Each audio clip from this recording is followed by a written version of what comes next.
Welcome to the Hindu Daily. We are jumping right into our first topic today, looking at the massive shock waves ripping through the global economy right now. And it's all being driven by the ongoing war in West Asia. Right, yeah, it's a deeply interconnected issue. Exactly. And the core of it is intensely physical. We're looking at the disruption of the Strait of Hormuz. I mean, that narrow waterway is essentially the jugular vein for global energy supplies.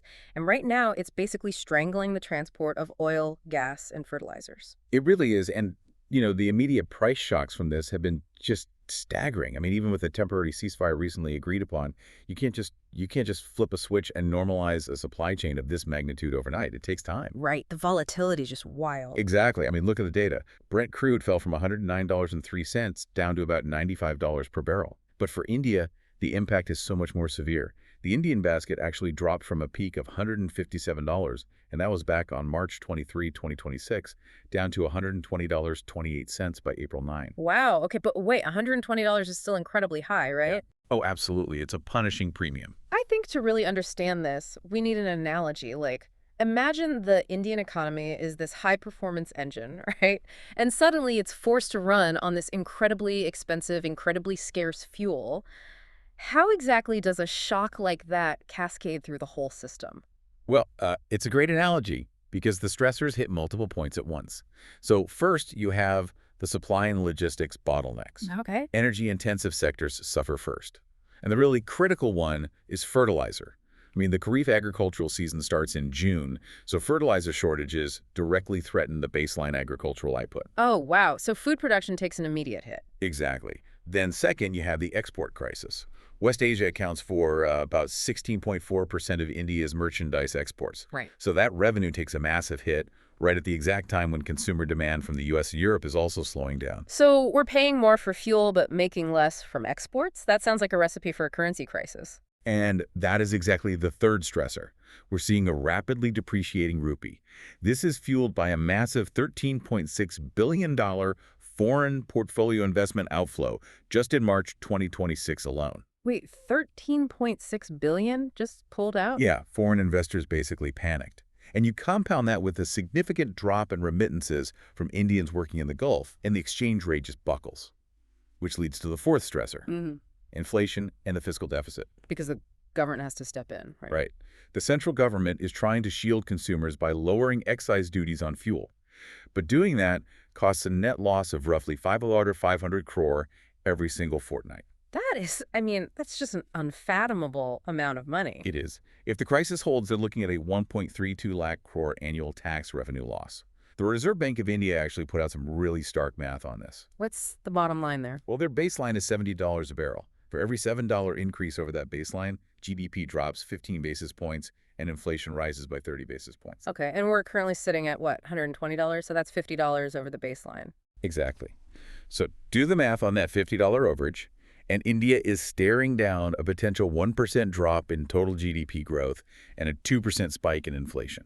That's terrifying. And, when you're looking at macroeconomic survival on that scale, it brings us to our second article. How do you protect the most vulnerable people from massive shocks like this? Right. It shifts the focus from global supply chains to local social architecture. Exactly. And the source material here looks at the philosophical and practical legacy of B.R. Ambedkar, not just as a historical symbol, but as an actual blueprint for governance. And I just want to explicitly state for you listening that in this deep dive, we're impartially reporting on the political schemes mentioned in the source material. We're not endorsing any specific political party here. Right. We're just looking at the mechanics of the policies. And Ambedkar's core belief was that state intervention had to actively dismantle structural inequality. The source uses the YSRCP government in Andhra Pradesh as a case study for this. Okay, how did they apply it? Well, they treated things like education and healthcare as structural tools. Take the Nadu Nedu program. They basically introduced English medium schools so that a child's initial vulnerability, like their background or caste, doesn't end up defining their destiny in the global job market. Oh, that makes sense. It's attacking the root of the inequality. Exactly. And then in governance, they set up Grama Sachivalayas. This essentially brought government services directly to people's doorsteps through volunteers. Which removes all that bureaucratic friction. Yeah. And they also focused heavily on women and agriculture. They implemented a 50% reservation for women in local bodies and used direct benefit transfers. For agriculture, they set up Rathu Purosa Kendras, which provided things like e-crop booking. And didn't they also address land rights for tribal communities? They did. They granted Rofai Padas title deeds for scheduled tribes, which legally secures their land and brings them into the formal economy. And the source mentioned that this whole vision was physically embedded into the landscape recently, right? With that massive 206-foot statue of social justice in Vijayawada. Right. But, whenever you push for systemic change, there is friction. Yeah.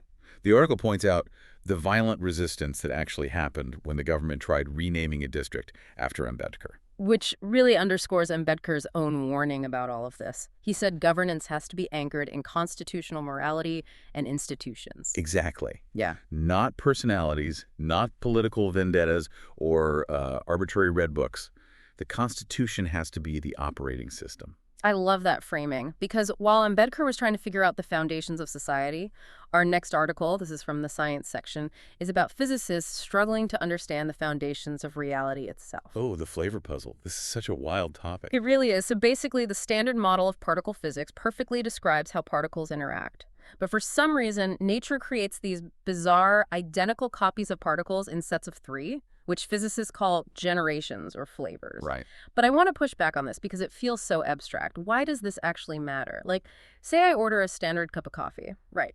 And the barista gives me three identical cups. They look the same, they taste the same. But the second cup weighs 200 times more than the first one. And the third cup weighs 17 times more than the second one. That's basically the electron, the muon, and the tauon. Right. That's exactly what's happening. But isn't that just a random quirk? Why can't we just accept it as random? Why does it matter? Because in science, a quirk like that points to a missing code in the universe. I mean, the standard model has 19 what we call free parameters. Free parameters. Yeah, they're basically numbers that the theory can't predict. We just have to guess them, measure them, and plug them in.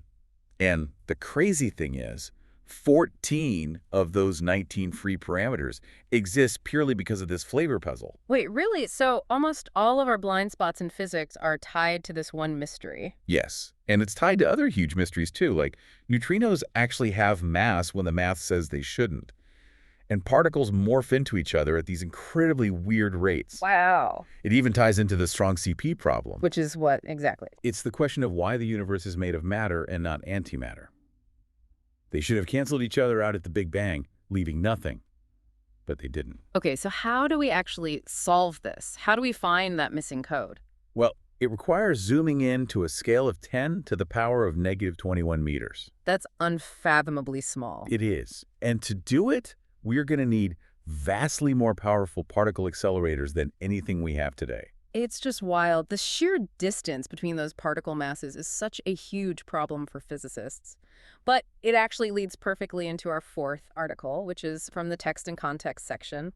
Economists in India are grappling with a new way to measure a very different kind of distance. The distance from poverty to actual economic mobility. Yeah, this is a massive structural trap right now. Because if you look at the paradox here, India's absolute poverty rate plummeted from roughly 50% down to about 30% over the last decade. Which sounds like a huge victory on paper. Right, but that growth isn't translating into stability. So the World Bank is introducing a new metric.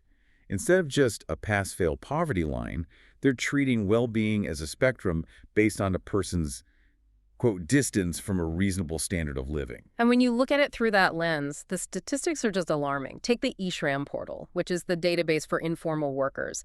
94.11% of registered workers on that portal earn under $10,000 a month. Yeah, the structural fault lines are incredibly deep. We're essentially looking at a massive, vulnerable middle class. For instance, between 2016 and 2021, India lost 24 million manufacturing jobs. 24 million. Where do all those people go? Well, that's the problem. It forces a regression back to agriculture. Right now, agriculture employs 46% of the entire workforce, but it produces only 18% of the national output. Right, and you break that down, that means the average farmer is earning just 75 euros a day. 75 hours. Exactly. And you have to contrast that with the very top of the economy to see the full picture. You have 271 billionaires holding a quarter of the net national income. The top 1% captures 22% of the national income. It's such a stark divide, and it shows up in terrifying human capital markers, too. I mean, we're looking at 18.7% child wasting and 35.5% child stunting. Which is exactly why the old poverty metric doesn't work anymore. The challenge isn't just lifting people over a statistical poverty line, it's preventing them from being trapped right above it, basically just surviving on unsecured household debt. Breaking out of a structural trap like that requires a completely radical blueprint. Which brings us to our fifth article. Decades ago, Subhas Chandra Bose was trying to formulate exactly that kind of blueprint for national reconstruction. He was. And his intellectual journey to get there is fascinating. He actually started off with the Vedantic doctrine of Maya, which views the world as an illusion. Okay. But he ended up discarding it because he realized, a revolutionary needs the world to be real if they're going to change it. That makes total sense. So where did he turn after that? He turned to Hegelian dialectics, this idea that progress happens through conflict and synthesis.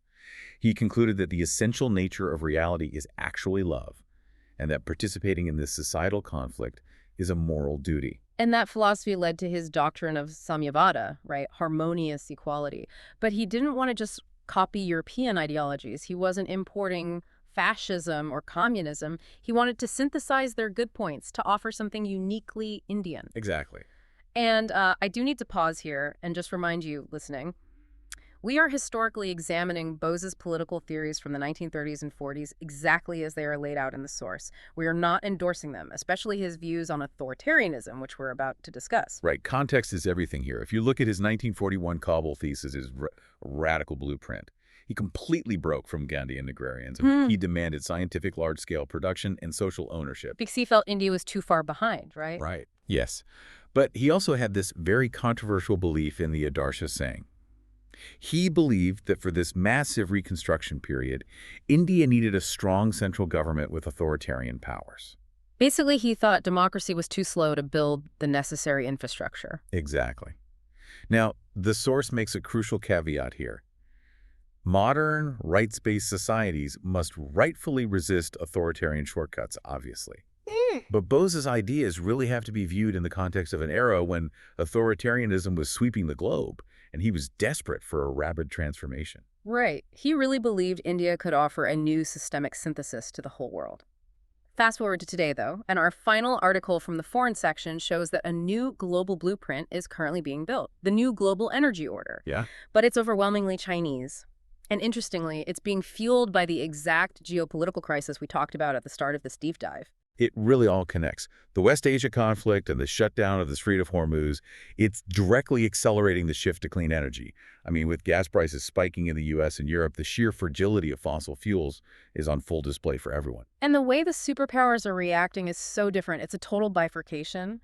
The U.S., especially with that drill, baby, drill ethos, is basically doubling down on fossil fuels. It's like fighting over a shrinking supply of VHS tapes while China's over there building Netflix. That is a brilliant analogy because the data on China's dominance is just staggering. They now control 70% of global EV manufacturing and 85% of all battery cell production. Wow, 85%. Yeah, and the markets know it. Shares for BYD and CATL are up 11% and 24% respectively. And if you look ahead, the projections are wild. By December 2025, their exports hit a record $22.3 billion. So how is this playing out globally? Show me the ripple effect of this shift. Well, let's look at a few specific countries. Take Pakistan. They saved an estimated $6.3 billion in fossil fuel imports this year alone, all thanks to installing 50 gigawatts of Chinese solar panels. That is massive for their economy. It is. And in the UK, electric vehicle leasing jumped by over a third just in March. But maybe the craziest example is Indonesia. Why Indonesia? Because they are the world's largest coal exporter. But even they are pivoting. They signed $54 billion in deals with Chinese clean energy firms in 2023, plus another $10 billion pledge in 2024. Because relying on oil is just too risky now. Exactly. Which leaves us with this final, genuinely provocative thought. If global conflicts and supply chain shocks are the primary drivers forcing nations to abandon fossil fuels, could the devastating geopolitical instability of today inadvertently be the very catalyst that saves us from the climate crisis of tomorrow? Thank you for listening. If you want to provide suggestions, please contact on the Twitter handle given in the episode description. As always, we are eager to hear what our listeners want to be informed about. We wish you a great day.